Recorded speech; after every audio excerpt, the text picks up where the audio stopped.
2023년 새해가 밝았습니다. 새해를 주신 하나님께 감사와 경배를 올려드립니다. 새해는 성도님들의 가정과 일터에 하나님의 복이 가득하시기를 주님의 이름으로 축복합니다. 우리 자유 계신 성도님들과 이렇게 인사하겠습니다. 하나님의 복 많이 받으세요. 하나님의 복 많이 받으세요. 새해에는 하나님께서 주시는 복을 많이 받으십시오. 그리고 그 복을 또한 이웃에게 흘려 보내어 주시기를 바랍니다. 사랑하는 하늘샘교회 성도 여러분, 올해 우리 교회 표어는 무엇입니까? 영혼을 구원하는 교회입니다. 올해 우리 교회 표어는 영혼을 구원하는 교회입니다. 말씀과 성령으로 사람을 변화시키는 교회라는 비전 성취를 위해서 우리 교회는 올 한 해 영혼을 구원하는 교회에 집중하려고 합니다. 영혼을 구원하는 교회가 되려고 합니다. 어떻게 하면 영혼을 구원하는 교회가 될 수 있을까요? 오늘 본문을 중심으로 세 가지를 살펴보려고 합니다. 첫째, 우리는 한 사람의 영혼에 관심을 가져야 합니다. 한번 따라해 보십시오. 영혼에 관심을 가집시다. 영혼에 관심을 가집시다. 영혼을 구원하는 교회는 영혼에 관심을 가지는 것으로부터 시작됩니다. 바울은 하나님의 뜻에 순종하여 마게도냐의 처성 빌립보에 도착합니다. 바울은 귀신 들린 여종을 고쳐준 곳으로 경찰청에 고발을 당합니다. 바울은 좋은 일을 하였는데 그 일의 결과가 좋지 않았습니다. 왜냐하면 영업 수익이 격감하였기 때문입니다. 주인들은 귀신 들린 여종을 이용하여 막대한 영업 수익을 올리고 있었습니다. 주인들은 이 여종의 영혼을 본 것이 아니라 이 여종이 벌어오는 돈에만 관심이 있었습니다. 빌립보 경찰청 간부들은 부하들에게 바울의 옷을 벗기고 매를 치라고 합니다. 매질을 당한 바울은 빌립보 경찰청에서 빌립보 교도소로 옮겨집니다. 그리고 빌립보 경찰은 교도관에게 바울을 단단히 지킬 것을 명령합니다. 교도관은 바울이 도망가지 못하도록 빌립보 교도소에서 가장 깊은 감옥에 가둡니다. 교도관은 바울이 도망이라도 갈 것을 염려라도 했는지 바울의 발에 착고를 채워 자무셀로 잠궈 버립니다. 이제 바울의 두 발은 옴짝달싹 못하게 됩니다. 그리고 교도관은 감옥 문을 잠그고 잠을 잡니다. 밤 12시 자정이 되었습니다. 바울의 몸은 매를 맞고 감옥에 갇혀 있습니다. 그러나 바울의 영혼은 기도하고 찬양하고 찬양하고 기도합니다. 기도와 찬양은 몸보다는 영으로 하는 것입니다. 바울은 영혼으로 기도하고 찬양합니다. 찬송이 계속되자, 찬양이 계속되자 갑자기 큰 지진이 일어납니다. 교도소 건물이 움직이기 시작합니다. 감옥 문이 열립니다. 죄수들을 메고 있던 쇠사슬이 풀립니다. 잠을 자고 있던 교도관이 깨어나 감옥으로 달려갔는데 참으로 기가 막힌 광경이 펼쳐져 있습니다. 옥문들이 다 열려 있는 것입니다. 교도관은 죄수들이 도망한 줄로 압니다. 순간 교도관으로서의 직무를 다 하지 못했다는 자책감이 몰려옵니다. 죄수 탈출로 인하여 로마 황제로부터 받을 형벌이 무서웠습니다. 그동안 주인으로 섬기고 있던 로마 황제가 그의 영혼을 짓누르고 있습니다. 그래서 교도관은 곧바로 칼을 빼어 자결하려고 합니다. 극단적인 선택하기까지 소요되는 시간은 그렇게 길지 않습니다. 바울은 교도관을 바라보며 큰 소리로 말합니다. 여보시오, 우리가 다 여기 있으니 칼을 놓으시오. 교도관은 한밤중 자기를 부르는 소리에 놀랍니다. 이것은 삶의 끝자락에서 들려오는 희망의 소리입니다. 교도관은 죽으려고 하였는데 누군가가 죽지 말라고 합니다. 교도관은 모든 것을 포기하려고 했는데 누군가가 포기하지 말라고 합니다. 옥문들이 열리고 쇠사슬이 풀어졌다면 죄수들은 도망하는 것이 정상입니다. 그런데 죄수들은 도망을 가지 않고 감옥에 그대로 있습니다. 바울은 자기라는 교도관의 영혼에 관심을 가졌습니다. 교도관은 바울을 깊은 감옥에 가두고 발에는 착고를 채운 사람입니다. 바울의 몸을 구속하였고 바울에게 자유를 박탈한 사람입니다. 바울의 선교 일정에 큰 차질을 가져다 준 사람입니다. 그러나 바울은 자신의 육신보다 교도관의 영혼에 더 관심을 가졌습니다. 아직 매를 맞은 몸에는 핏자국이 있고 멍자국이 선명하게 있는데 바울의 마음은 교도관의 영혼을 향하고 있었습니다. 이것이 영혼을 구원하는 교회가 되기 위한 첫 번째 방법입니다. 그것은 한 사람의 영혼에 관심을 가지는 것입니다. 여러분, 관심이 무슨 말입니까? 관심은 어떤 것에 끌리거나 쓰이는 마음입니다. 사람마다 마음이 끌리는 것이 있고 사람마다 마음이 쓰이는 대상이 있습니다. 결혼하지 않은 40대 자녀를 둔 부모가 가장 마음이 끌리는 것, 결혼하지 않은 40대 자녀를 둔 부모의 마음이 가장 많이 쓰이는 것이 무엇일까요? 자녀가 40이 넘었는데 올해는 꼭 결혼하여서 가정을 이루는 것입니다. 그런 자녀들 여기 계십니까? 부모의 마음을 좀 생각해 보십시오.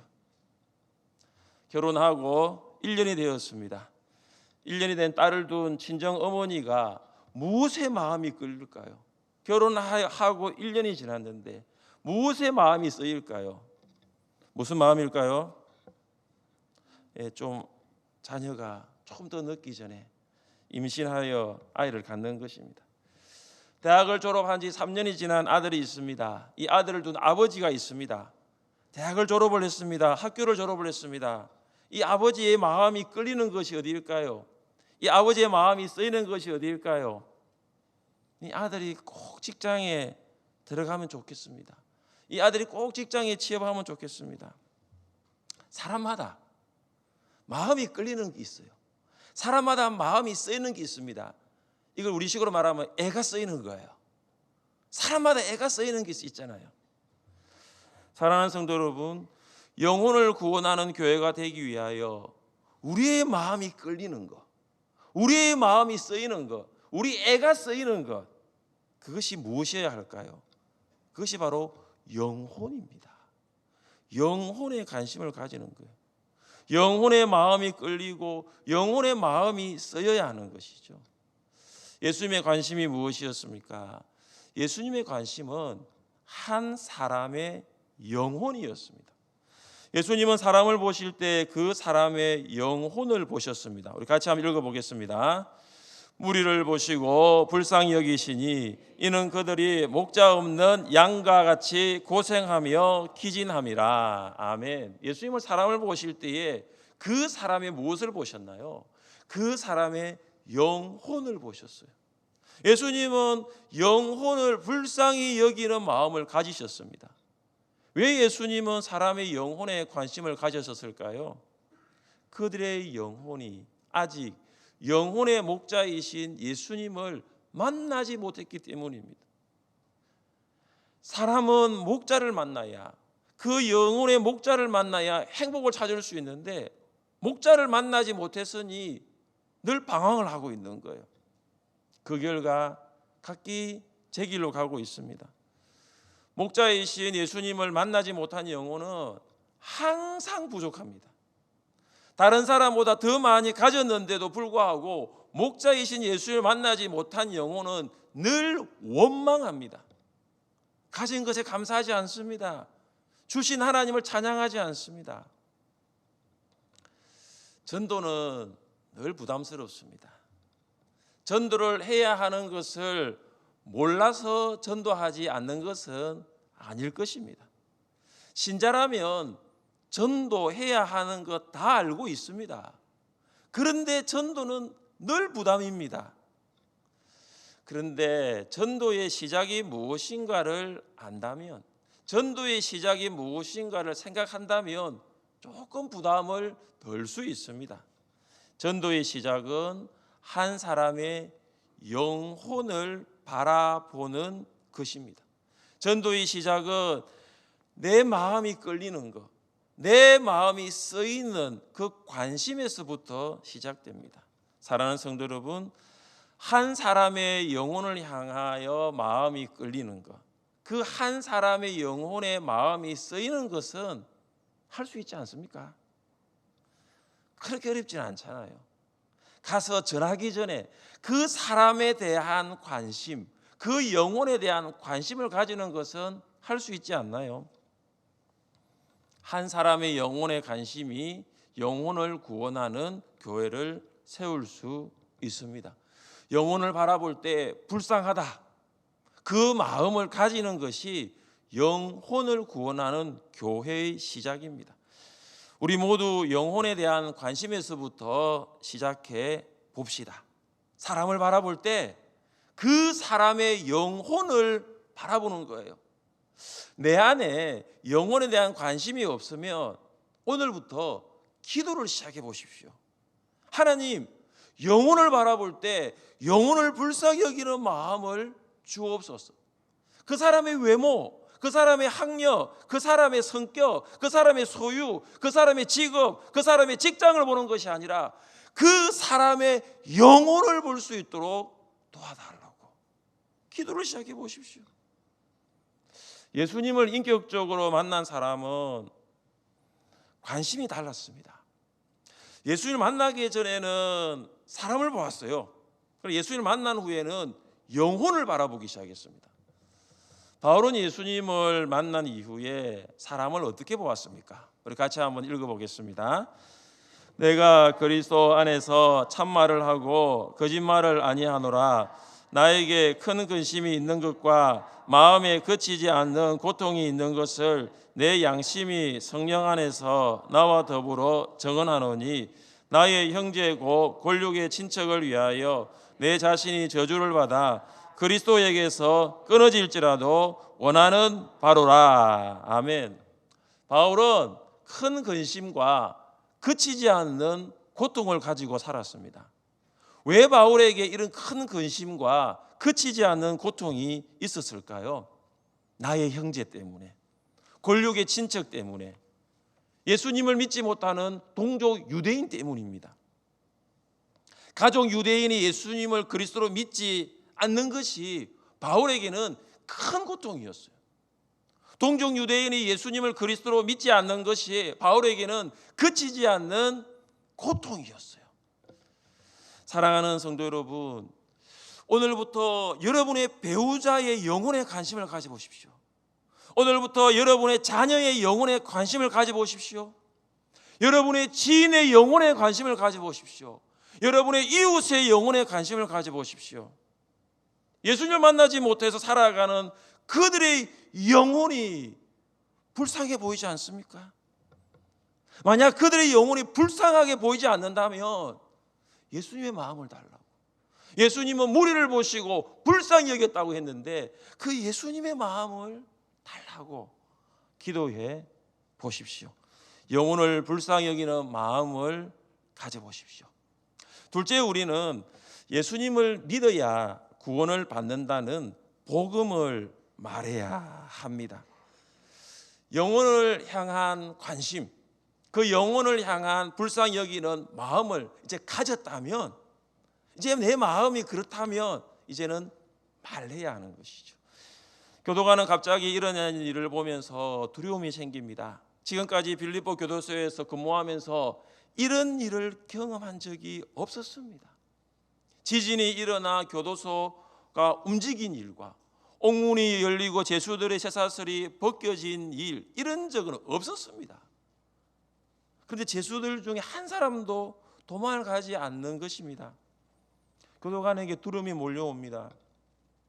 내가 어젯밤 깊은 감옥에 가두고 착고로 채운 죄수는 과연 어떤 사람인가? 그가 어떤 사람이기에 지진이 일어나고 그가 어떤 사람이기에 옥문이 열렸는가? 도대체 이런 일이 어떻게 일어날 수 있는가? 교도관은 바울이 있는 감옥으로 들어가서 엎드립니다. 그리고 그는 바울을 감옥 밖으로 데리고 나가 이렇게 묻습니다. 내가 어떻게 하여야 구원을 받으리이까? 내가 어떻게 하여야 구원을 받으리이까? 이 질문은 인생에 있어서 가장 중요한 질문이에요. 마치 인생 질문과도 같습니다. 왜냐하면 이 질문 안에는 바로 구원이 있기 때문이에요. 사랑하는 성도 여러분, 사람들은 살아가면서 참 많은 질문을 하면서 살아갑니다.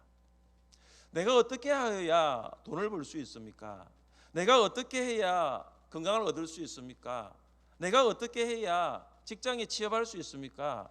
내가 어떻게 해야 집을 살 수 있습니까?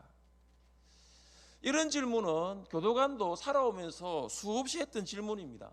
그도 이런 질문에 대한 답을 찾고자 살아왔을 것입니다.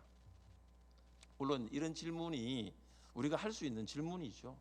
그러나 여러분, 이것이 인생에 있어서 가장 중요한 질문은 아닙니다. 이런 질문 우리가 충분히 할 수 있는데 가장 중요한 질문은 따로 있어요. 그 질문이 뭐냐 하면 바로 교도관의 한 질문이에요. 내가 어떻게 하여야 구원을 받으리까? 구원에 대한 질문이에요. 여러분, 구원보다 중요한 질문이 있습니까? 왜냐하면 이 구원이라는 것은 영혼의 문제이기 때문이에요. 이 구원이라는 것은 영혼과 관계된 문제이기 때문입니다. 돈, 건강, 직장, 집은 영혼의 문제가 아닙니다. 육신의 문제예요. 돈, 건강, 직장, 집은 살아가면서 해결해야 할 문제는 맞아요. 그러나 여러분, 세상을 떠나갈 때 해결해야 할 문제는 돈과 건강과 직장과 집은 아니에요. 세상에서 세상을 떠나가는데 돈과 건강과 직장과 집은 해결할 문제가 아닙니다. 돈과 건강과 직장과 집은 생전 살아가면서 문제지만 구원은 사후의 문제입니다. 돈과 건강과 직장과 집을 해결한 사람도 이것은 피할 수 없습니다. 죽음이죠. 성경은 분명히 말씀하고 있습니다. 한 번 죽는 것은 사람에게 정해진 것이요 그 후에는 심판이 있으리니. 모든 사람은 죽습니다. 죽지 않는 사람은 아무도 없습니다. 그러나 죽음으로 끝나는 것이 아니라 하나님의 심판이 있습니다. 교도관은 빌립보 사람들과 경찰들이 바울을 심판하였는데 그 심판이 잘못되었다는 것을 알았습니다. 사람의 심판보다 더 높으신 하나님의 심판이 있습니다. 교도관은 로마 황제를 가장 높은 분으로 알고 있는데 황제보다 더 높으신 분이 계십니다. 내가 어떻게 하여야 구원을 받으리까? 라는 교도관의 질문에 바울의 대답이 무엇입니까? 우리 31절을 함께 읽겠습니다. 31절입니다. 이르되 주 예수를 믿으라. 그리하면 너와 네 집이 구원을 받으리라 하고. 아멘. 바로 예수님을 믿어야 구원을 받는다는 대답을 합니다. 이것이 복음입니다. 복음은 예수님을 믿어야 구원을 받을 수 있다는 좋은 소식, 굿뉴스입니다. 칼을 빼어 자결을 하려고 한 교도관에게, 죽으려고 하는 교도관에게 가장 좋은 소식이 무엇일까요? 죽지 않을 수 있다는 거예요. 죽지 않을 수 있다는 거예요. 죽지 않고 살 수 있는 소식이라는 거죠. 구원받을 수 있다는 소식입니다. 죽지 않을 수 있다는 것은 좋은 소식이죠. 살 수 없는 사람이 살 수 있다는 소식은 좋은 소식이죠.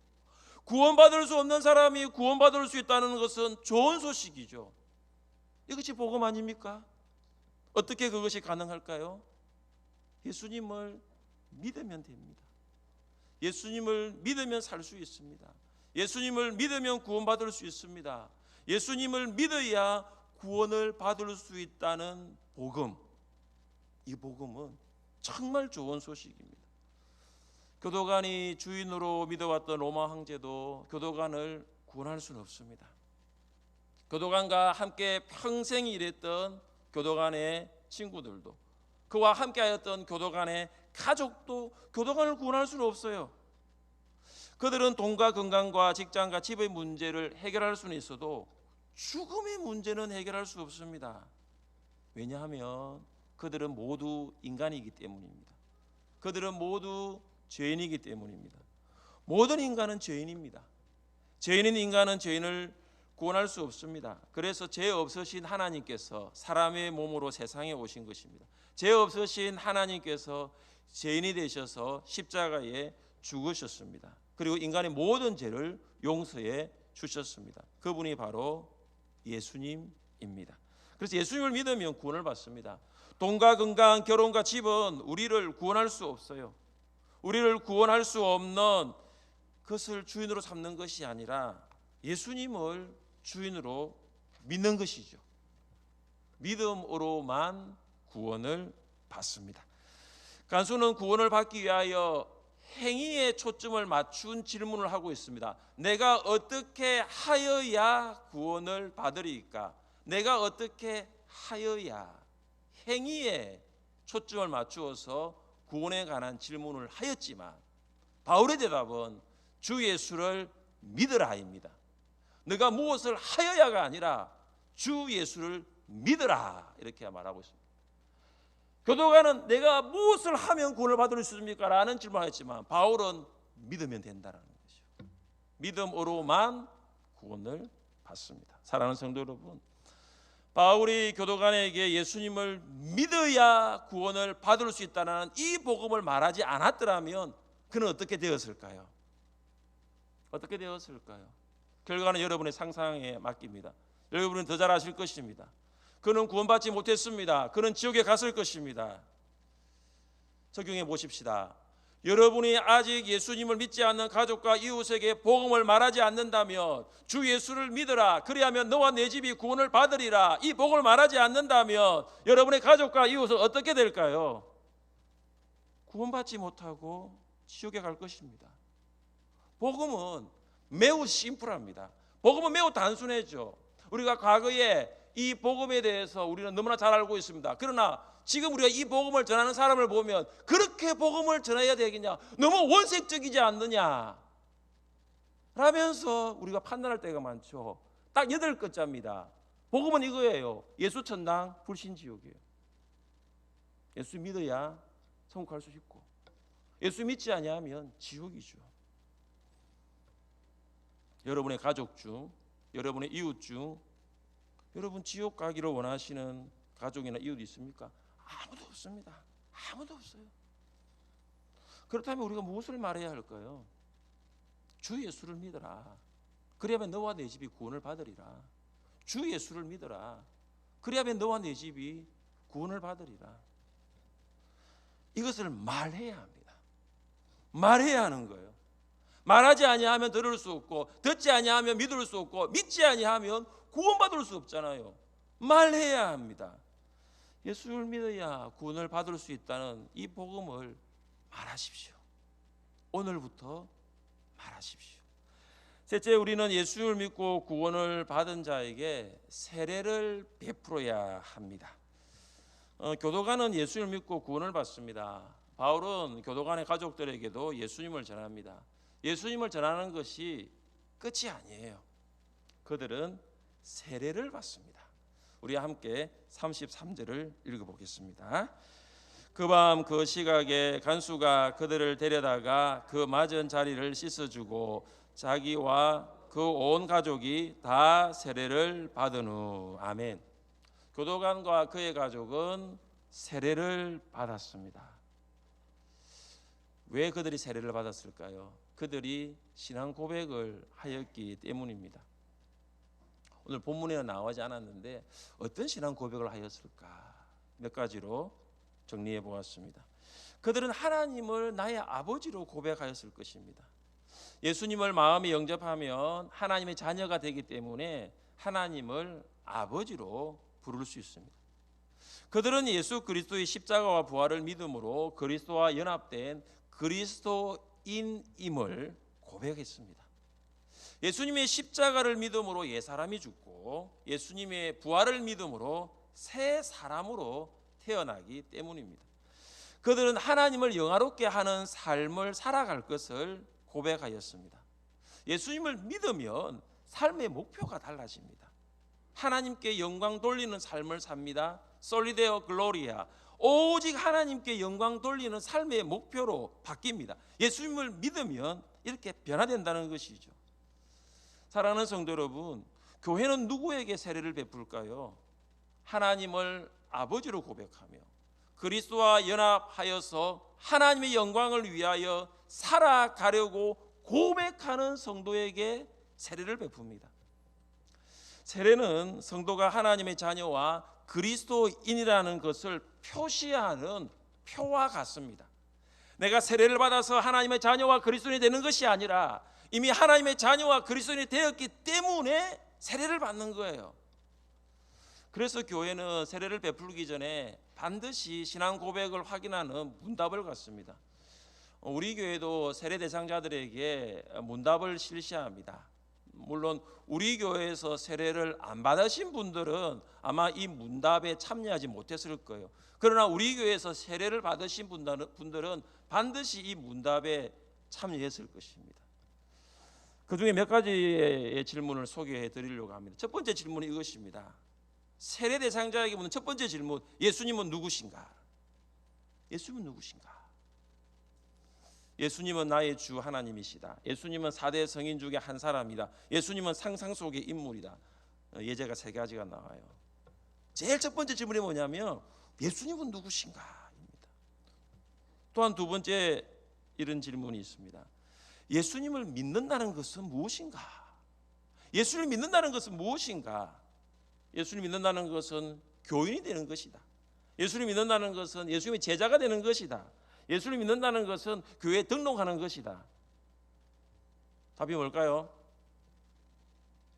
예수님 제자가 되는 거죠. 여러분, 예수님 믿는다는 것이 단지 교회 등록하는 것입니까?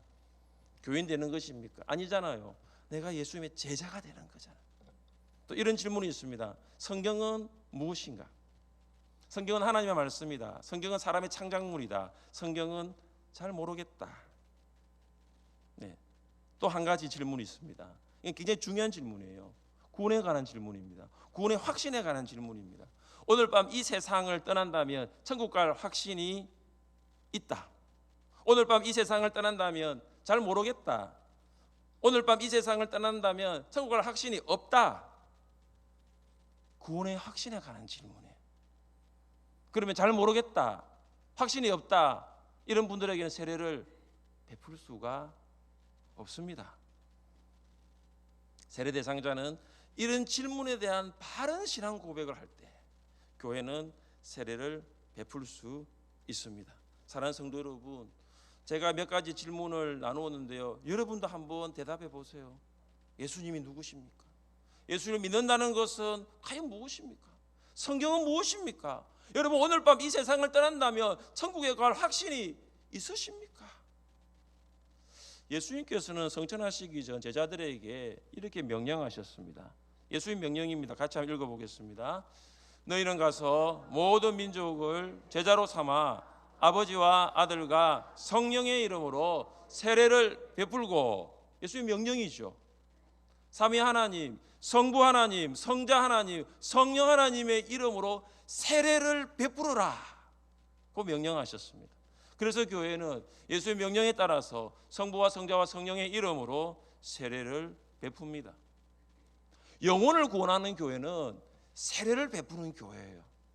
영혼을 구원하는 교회는 세례받는 성도의 수가 늘어나는 교회입니다. 1년이 되어도 2년이 되어도 세례를 받는 성도가 한 명도 없는 교회가 과연 영혼을 구원하는 교회라고 말할 수 있을까요? 우리 하늘샘교회는 영혼을 구원하는 교회입니까? 작년에 보니까 우리가 6월과 12월에 1년에 2번 세례식을 하는데 작년에 6명의 성도가 세례를 받으셨습니다. 고무적인 숫자죠. 올해는 더 많은 성도님들이 예수님을 믿어 세례를 받을 수 있기를 원합니다. 사랑하는 성도 여러분, 영혼을 구원하는 교회는 담임 목사와 부교육자, 목회자만으로는 되지 않습니다. 영혼을 구원하는 교회는 목자와 목녀만으로는 되지 않습니다. 여러분이 협력해 주셔야 됩니다. 여러분이 함께 하늘샘 교회가 영혼을 구원하는 교회가 되도록 협력해 주십시오.